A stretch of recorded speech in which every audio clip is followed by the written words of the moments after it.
Ika-9 na linggong taas presyo sa mga produktong petrolyo nakatakdang ipatupad bukas September 5. Samantala ilang jeepney drivers halos wala na raw maiuwing kita sa pamilya dahil sa sunod-sunod na taas presyo. Narito ang report ni Andrew Bernardo.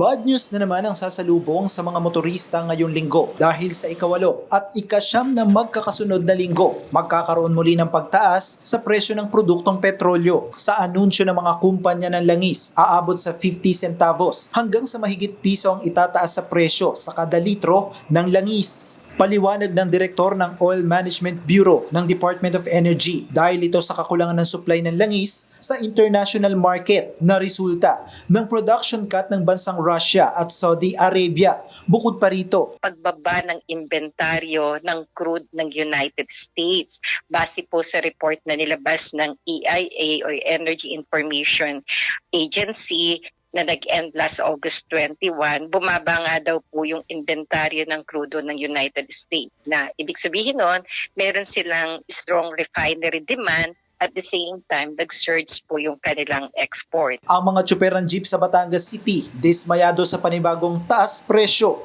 Ang ilang tsuper, halos wala na raw maiuwi sa pamilya. Wala na eh. Nahihirapan ng driver. Tapos na mataas, talo. Tsaga-tsaga lang, papagabi na lang. Ang problema, wala na kaming kinikita. Sa krudo na lang napupunta yung kinikita namin. Konting-konti na lang nauuwi sa pamilya. Isa pang idinaraing ng tsuper na si Mang Rudy, wala pa rin ang pangakong fuel subsidy ng pamahalaan. Hinihintay namin yung ayuda, yung fuel subsidy. Ngayon, kung sakalit dumating, doon kami matutulungan ng gobyerno. Pero sa ngayon, hindi pa.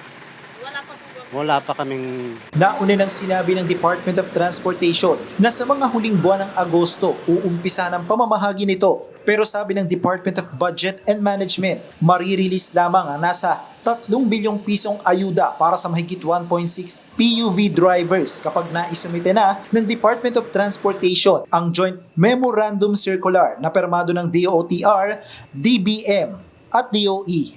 Kasama si Kel Ravaca, Andrew Bernardo, Balitang Southern Tagalog.